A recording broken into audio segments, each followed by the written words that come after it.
আজকে ভগবানের একজন অন্যতম ভক্ত কবি জয়দেব গোস্বামীর শুভতিরে ভাব তিথি। তো সেই সম্বন্ধে আমরা একটু শ্রবণ করতে পারি।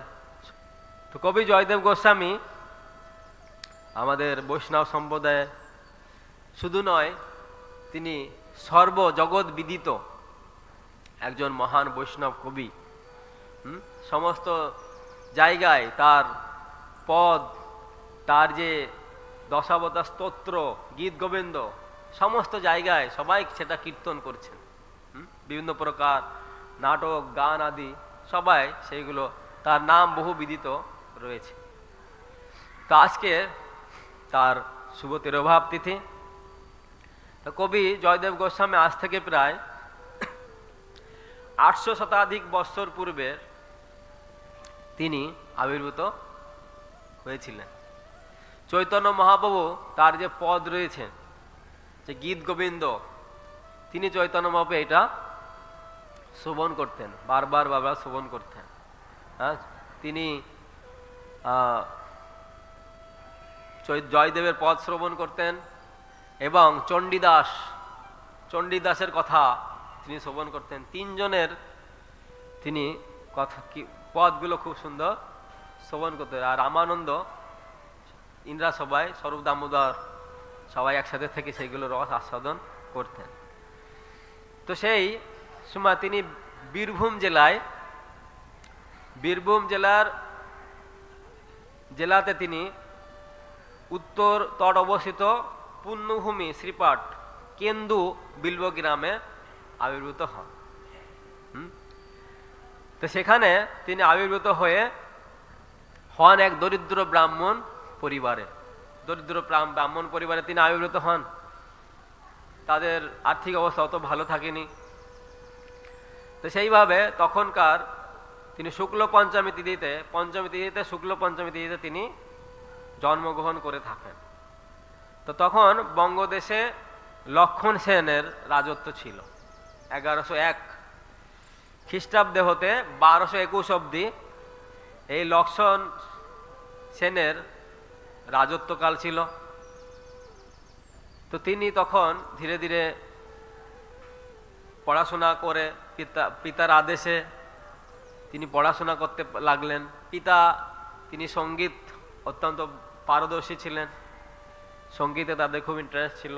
তো ছোটবেলা থেকেই এই জয়দেবকে সঙ্গীত আদি শিখাতেন এবং তাদের ইচ্ছা ছিল যে জয়দেব যেন খুব ভালো করে বিদ্যা অর্জন করে জগত খ্যাতি অর্জন করে, এটা তাদের ইচ্ছা ছিল। কিন্তু আর্থিক অবস্থার জন্য তারা অতটা করতে পারেনি। ইতিমধ্যেই কিছুকাল পর জয়দেবের পিতা তিনি দেহান্ত করেন। যখন দেহান্ত করেন তখন তিনি অত্যন্ত ভেঙে পড়েন। পিতার এই অবস্থাতে পিতা দেহ রেখেছেন।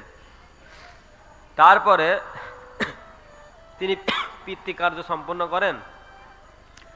করার পর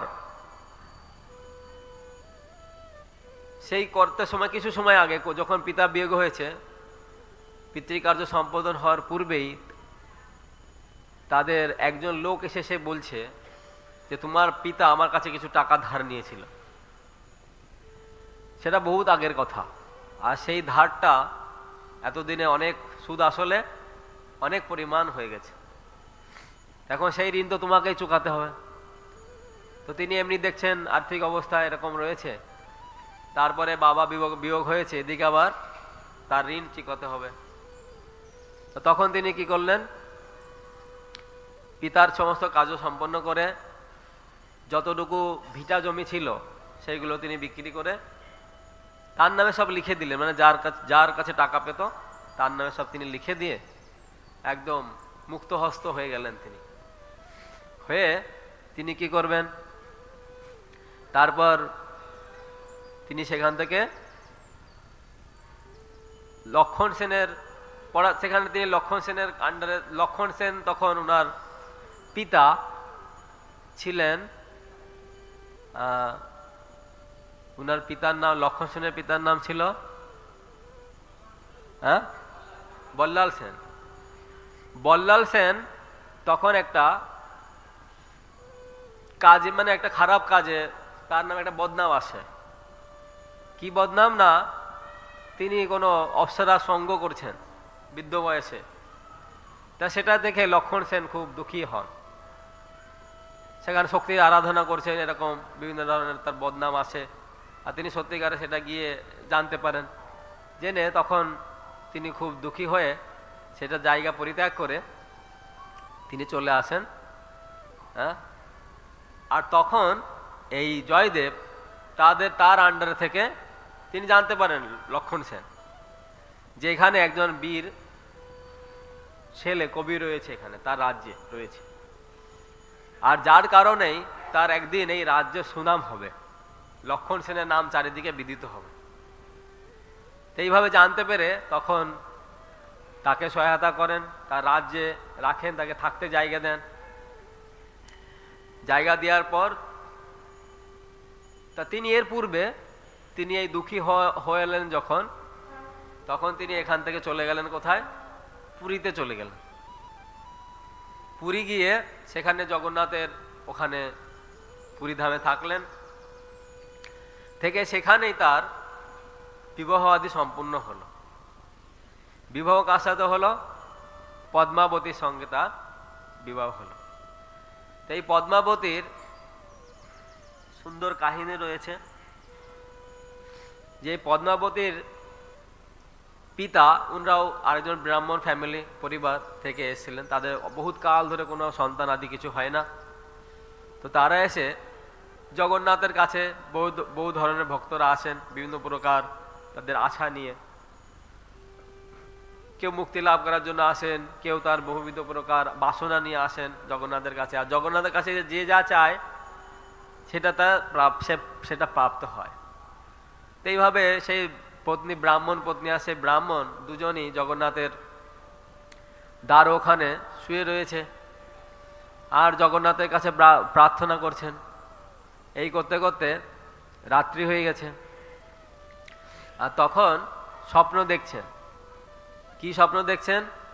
যে তাদের যে বাসনা, সেই বাসনা অচিরাত পূর্ণ হবে। তো সেইভাবে তারা স্বপ্ন দেখে ঘুম থেকে উঠেছেন, ঘুম ভেঙে গেছে হঠাৎ। জিজ্ঞাসা করছেন কি ব্যাপার? বলছে এরকম স্বপ্ন দেখেছি, এক বিশাল এক আলোক পত্রিকা এসে সেখান থেকে শব্দ আসছে, আকাশবাণী এসে যে তুমি যা চাইছো সেটা তোমার অচিরেত তোমার বাসনা পূর্ণ হবে, তো তোমরা গৃহে প্রত্যাবর্তন করো। তো তারা গৃহে চলে এসছে। আসার পর তাদের একটা আবার এই যখন ব্রাহ্মণ প্রার্থনা করেছিলেন, এর আগে তিনি প্রার্থনা করেছিলেন, ভগবান আপনি আমাকে একটা সন্তান প্রদান করুন, সেই সন্তান আপনার সেবায় আমি নিযুক্ত করাবো। হ্যাঁ, তা আপনি যদি কন্যা সন্তান হয় তাও আপনার সেবায় নিযুক্ত করাবো, এবং পুত্র সন্তান হলেও সেটা আমি আপনার সেবায় উৎসর্গ করব। এইভাবে সে প্রার্থনা করতে লাগেন। তো তারপরে স্বপ্ন দেখেন পরবর্তীকালে তার একটা কন্যা সন্তান প্রাপ্ত হয়। আর এই কন্যা সন্তান ধীরে ধীরে বড় হতে থাকে, খুব প্রতিভা সম্পন্না। তিনি কোথাও কোনো কীর্তন গান দেখলেই তিনি হুবাহু সেটা সুন্দর সুরে গাইতে পারেন, আর তার সঙ্গে নৃত্য করতে পারেন। কেউ শিখায়নি তাকে, কিন্তু সে সুন্দর কপি, একদম জেরক্স কপি তিনি করতে পারেন, একদম যেটো। এই করে করে তার প্রতিভা ধীরে ধীরে বৃদ্ধি পেতে লাগলো। আর সবাই তার প্রতি মুগ্ধ, পিতা অত্যন্ত মুগ্ধ হয়ে গেল এত সুন্দর কন্যা, গুণবতী কন্যা পেয়ে। এইভাবে তাকে খুব স্নেহ ভরে সংসার জীবন পালন করতে থাকলেন। হঠাৎ করে একদিন সেখানে এক ভিখারি ভিক্ষা করতে, এক সন্ন্যাসী ভিক্ষা করতে তার বাড়িতে এসে অনেক কাল মেয়ে বড় হয়ে গেছে। এখন সেই সন্ন্যাসী বাড়িতে এসে ভিক্ষা করে এসে যখন ভিক্ষা করতে এসেন, তখন ব্রাহ্মণ মেয়েকে ইঙ্গিত করলেন যে তুমি যাও এই সন্ন্যাসীকে ভিক্ষাটা দিয়ে এসো। তো সন্ন্যাসীকে ভিক্ষা দিতে গেছেন পদ্মাবতী। তা ভিক্ষা দিতে যখন গেছেন, তখন ওই সন্ন্যাসী এই মেয়েটাকে দেখে বলছে, এটা কার কন্যা, কার কন্যা, এরকম বলছে। তো সবাই চমকে উঠেছে। তখন ব্রাহ্মণ বলছে, এটা আমার কন্যা। তো যখন ব্রাহ্মণ বলছে আমার কন্যা, তখন সে সন্ন্যাসী অট্টহাসি করছে, হা হা হা, অট্টহাসি করছেন। বলছে কেন হাসছে, কি ব্যাপার, সবাই চলে এসছে, অট্টহাসি কেন করছে? বলছে তোমার কন্যা, এই করে করে হাসছেন। বলছে না, এ তো তোমার কন্যা নয়, এ তো দেবতাদের নৈবেদ্য, এ তো তোমার কন্যা নয়। তো পদ্মাবতীর গায়ের চিহ্ন দেখে সেই সন্ন্যাসী বুঝতে পেরেছেন এ তো দেব প্রদত্ত, এ তো তোমার কন্যা, তুমি কেন বলছো? এই যে সন্ন্যাসীর কথা শুনে তার পিতার হৃদয়টা একদম ভেঙে গেল। তখন তার সেই প্রমিসের কথা মনে পড়ল, সেই জগন্নাথ মন্দিরের সামনে সে প্রার্থনা করেছিলেন। তো সেইভাবে এই ব্রাহ্মণ, এই কথা তার মনে পড়ল, সন্ন্যাসী চলে গেলেন।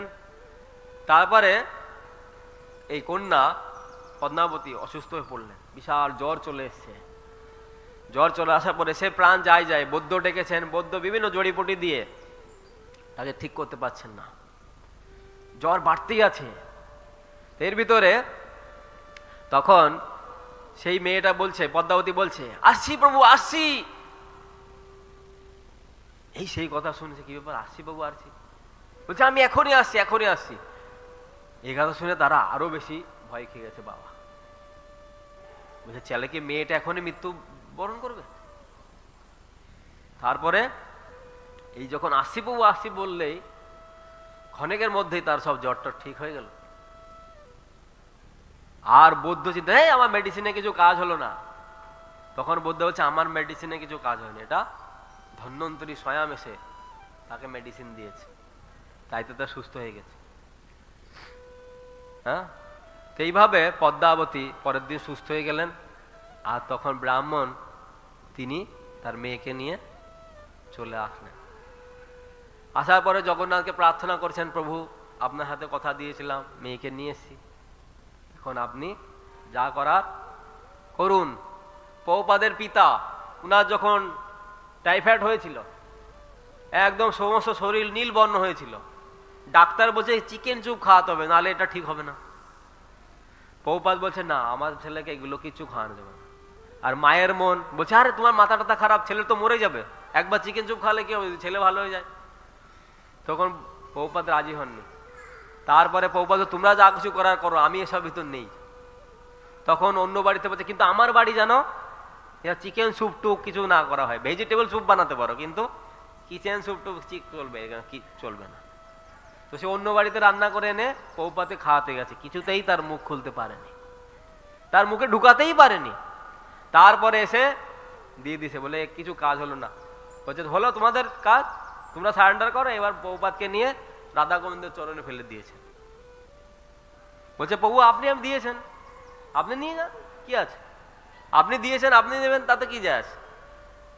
এইভাবে দিয়ে যদি আপনি চান তা নিয়ে যান। এরকম বলতে বলতে রাধা গোবিন্দ থেকে একটা বিশাল বড় আলোক জ্যোতি আসছে, এসেছিল প্রভুপাদকে পুরা স্ক্যানিং করে দিল। সঙ্গে সঙ্গে প্রভুপাদের কালার চেঞ্জ হয়ে গেল, প্রভুপাদ নড়াচড়া দিয়ে উঠলেন। হ্যাঁ, এসে আবার প্রভুপাদ সুস্থ হয়ে গেলেন। হ্যাঁ, শ্রী রাধা গোবিন্দ ভগবান কি। আর ছিল প্রভুপাদ আমাদের এত সুন্দর ব্যবস্থা করে দিলেন। তো তিনি তখন কন্যাকে দিয়ে চলে গেছেন।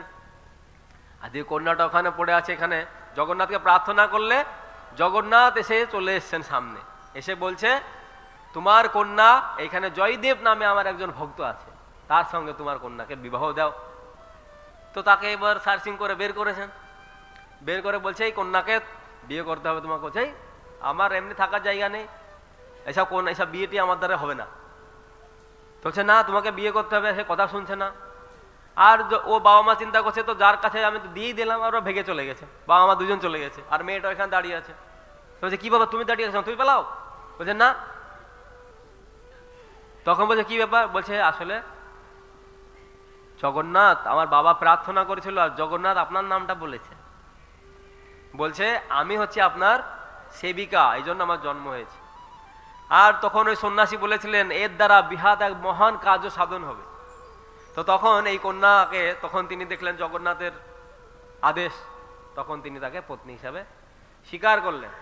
পরবর্তীকালে যখন এই ভগবান তাকে আদেশ দিলেন, এখন তুমি জায়গা মতো ফিরে যাও, তোমার আবার ঘরে যাও, সেখানে তিনি ফিরে গেলেন। ফিরে গিয়ে তিনি স্নান করতেন, গঙ্গা স্নান প্রতি সংক্রান্তিতে স্নান করতেন। গঙ্গা সাগরে সবাই স্নান করতে যায়, উনিও তখন স্নান করতেন। হ্যাঁ, অজয় নদীতে, অজয় নদীর একটা কাহিনী আছে, তা স্নান করতেন। তা স্নান করতে আসতেন তিনি সেখানে। তো একবার কি হয়েছে, পদ্মাবতী বাড়িতে নেই, এদিকে সংক্রান্তি কালকে, তা তিনি স্নান করতে যাবেন কি করে, তা খুব টেনশন করছেন, খুব চিন্তা করছেন, এদিকে কত ঘরে গৃহ ভগবান রয়েছেন, তাকে সেবা করব নাকি আমি গঙ্গা স্নান করতে যাব, আর এদিকে পদ্মাবতী বাড়ি নেই, খুব টেনশনে পড়েছেন। রাত্রেবেলায় স্বপ্ন দেখছেন। কি স্বপ্ন? গঙ্গা মাতা এসে তার স্বপ্নে হাজির। বলছে, আরে জয়দেব, তুমি এত টেনশন করছো কেন? তুমি এত টেনশন করছো কেন? তোমার জন্য আমি ওখান থেকে ডাইরেক্ট চলে আসবো কালকে। তুমি দেখতে পারবে, তুমি কালকে যাবে অজয় নদীতে, গিয়ে দেখবে স্রোতটা উল্টো দিকে বইছে, আর দেখবে সেই স্রোতে একটা পদ্ম ফুল ভেসে আসছে, তাহলে বুঝতে পারবে আমি এসে গেছি। আর তুমি তখন সেখানে স্নান করবে। তারপরে তোমার বিশ্বাস না হয়, তখন তুমি আমাকে স্মরণ করবে, আমার হাত দুটো তোমাকে দেখিয়ে দেবো। তো তাই দেখে তার ঘুম ভেঙে গেছে, উঠে গেছে, উঠে গিয়ে সেখান থেকেই অপেক্ষা করছে, স্নান করতে যাবেন। তিনি চলে গেছেন অজয় নদীতে, গিয়ে দেখছেন তাই তো স্রোত উল্টো দিকে বইছে। সব লোক দেখছে, আশ্চর্য ব্যাপার, স্রোত উল্টো দিকে যাচ্ছে, আর এদিকে পদ্ম ফুল ভেসে আছে। এই তো জয়দেব বুঝতে পারছেন যে গঙ্গা মাতা চলে এসেছে। তারপরে তিনি মাকে স্মরণ করলেন, তখন মা দুই হাত, গঙ্গা মাতা দুই হাত উঁচু করে বলছে, এই আমি এসে গেছি, দেখিয়ে দিলেন। তা সেইখান থেকে অবধি, এখনো অবধি সেখানে অজয় নদীতে মকর সংক্রান্তি স্নান প্রসিদ্ধ রয়েছে, সেখানে জয়দেব মেলা হয়। তো এইভাবে জয়দেব পরবর্তীকালে সেই অজয় নদীতে এই যে রাধা মাধব বিগ্রহ তিনি পান। এই যে আমাদের মায়াপুরের বিগ্রহ নাম রাধা মাধব, হিস্টোরি কেন রাধা মাধব রাখা হয়েছে, এর পূর্বকৃত হিস্টোরি রয়েছে। তাই জয়দেবের সেবিত বিগ্রহ হচ্ছে রাধা মাধব। জয়দেবের তান ধন হে, জয় রাধা মাধব, রাধা মাধব রাধে। তো এইভাবে জয়দেব রাধা মাধব বিগ্রহ পেলেন। পরবর্তীকালে তিনি যখন রাধাকৃষ্ণ লীলা বর্ণনা করতে থাকলেন, গীত গোবিন্দম প্রসিদ্ধ, তিনি দশাবতার স্তোত্র রচনা করেছেন। সেখানে বরাহদেবের কথা বলেছেন। আজকে বরাহদেব তিনি আবির্ভূত হলেন ব্রহ্মা নাসানন্দ থেকে। তো বরাহদেব আবির্ভূত হলেন সেখানে, তিনি বরাহদেবের তিনি সেখানে দশাবতার স্তোত্র রচনা করেছেন, খুব প্রসিদ্ধ। এবং এই গীত গোবিন্দ তিনি রচনা করতে গিয়ে সেখানে একটা লীলাতে বর্ণনা করতে গিয়ে তিনি সেখানে আটকে গিয়েছে। কি রাধারানী মান করেছে, রাধারানী যে মান করেছে, এবার না মান ভজন কৃষ্ণ করছেন, এত মান করেছে, আর সে মান ভাঙছেই না। আর কৃষ্ণ তার মান ভাঙাতে ভাঙাতে ভাঙাতে ভাঙাতে কি করেছেন না, সে রাধারানীর কে প্রার্থনা করেছেন যে তুমি শান্ত হও, আর তোমার পাদপদ্ম শিরসা ধারণ করে তিনি প্রার্থনা করেছেন। এই কথা কি করে লিখবেন? এটা কি সত্যি? ভগবান কি করে ধার চরণ পা মাথায় নেবেন? এটা তিনি লিখতে পাচ্ছেন না। হ্যাঁ, তারপরে একদিন তিনি প্রতিদিন স্নান করে এসে তারপরে গায়ত্রী আরতি করে তিনি প্রসাদ গ্রহণ করেন, পদ্মাবতী রান্না করে সবকিছু রেডি করে রাখেন।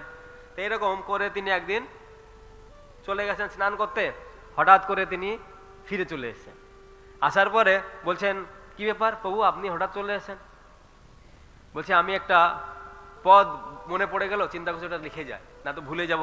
তো সঙ্গে সঙ্গে তিনি কালি টালি যা কিছু সব লিখার বস্তু এনে দিলেন। দেওয়ার পরে তিনি সেখানে অনেক বিভিন্ন রকম আছে, তিনি সেই যেখানে লিখতেন সেখানে ঢুকে গেলেন, ঢুকে গিয়ে সেটা লিখে দিলেন। হ্যাঁ, দেহি পদমোদরম, দেহি পদপল্লবম মুদারম। হ্যাঁ, এইটা ভগবান নিজে হাতে তিনি সেখানে লিখেন, ওইটাই লিখতে বাকি ছিল। তা লিখে দিয়ে আসলেন। আসার পরে তারপরে প্রসাদ গ্রহণ করলেন, পদ্মাবতী সুন্দরভাবে তাকে সেবা করলেন। আর লাস্টে তিনি শয়ন করতে গেলেন, তখন তিনি তার উচ্ছিষ্ট, স্বামীর উচ্ছিষ্ট পত্নী স্বীকার করে, তো সেটা খেতে লাগলেন। ইনি মধ্যে সে স্নান টান করে আবার দ্বিতীয় জয়দেব চলে এসছে। কি ব্যাপার, এই জাস্ট মুখে দেবেন, এই সময়টা চলে এসছে। এই তো স্ত্রী, পতিব্রতা স্ত্রী স্বামীকে এখন তো কনফিউজ হয়ে গেছে, এখানে আবার একটা বিমোহিত। এদিকে একজন জয়দেব আগে খেয়েছে, আর এদিকে আরেকজন জয়দেব চলে এসছে। তাকে বলছে আসল জয়দেবটা কে? তাহলে কি ব্যাপার প্রভু, আপনি তো এই মাত্র খেয়ে টেয়ে শয়নে গেলেন, এখন আবার বলছে তুমি খেতে বসে গেছো? এই অবাক হয়ে গেছে। তো তখন তিনি পদ্মাবতী বললেন, না আপনি তো এই মাত্র আপনাকে খাইয়ে দিলাম, আপনি শয়ন করতে গেলেন, আমি তবে গিয়ে প্রসাদ নিয়ে বসছি, আপনার উচ্ছিষ্ট প্লেট। তখন জয়দেব বুঝতে পেরেছে। রুমে গিয়ে বলছে আপনি এসে কি লিখলেন, সেটা দেখে রুমে গিয়ে দেখেন যে সেই লাইনটা পুরো কমপ্লিট করে দিয়েছে। তখন বুঝতে পারলেন যে স্বয়ং ভগবান এসে দেহি পদ মুদারম, তিনি পদবল্লভম মুদারাম লিখে তিনি দিয়েছেন।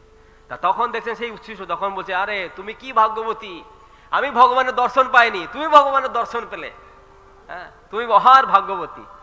তখন দেখলেন ভগবান উচ্ছিষ্ট, তখন সেই যে উচ্ছিষ্ট ছিল দুজনে মিলে সেই ভগবানের উচ্ছিষ্ট দুজনকে আহার করল। তো এইভাবে জয়দেবের অনেক বড় কাহিনী রয়েছে। তা আমাদের সময় অতিক্রান্ত হয়ে গেছে 3 মিনিট। তা আপনারা আরো শুনে নেবেন। আমাদের ইতিমধ্যে এই গীত গোবিন্দ নামে একটা গ্রন্থ প্রকাশিত আমাদের হয়েছে ইসকনে, হ্যাঁ। তা আপনারা যারা পড়তে চান, সুন্দরভাবে বর্ণনা করা রয়েছে, সেখান থেকে আমি আপনাদের কিছু অল্প একটু বললাম, 1 বিন্দু মাত্র বলতে পারলাম না। তা আপনারা বাকিটা সেখান থেকে জানতে পারবেন। তো গীত গোবিন্দ বইটা সংগ্রহ করে আজকে পড়ে নেবেন, খুব আনন্দ পাবেন। জয় জয়দেব পদ্মাবতী কি, রাধা মাধব ভগবান কি।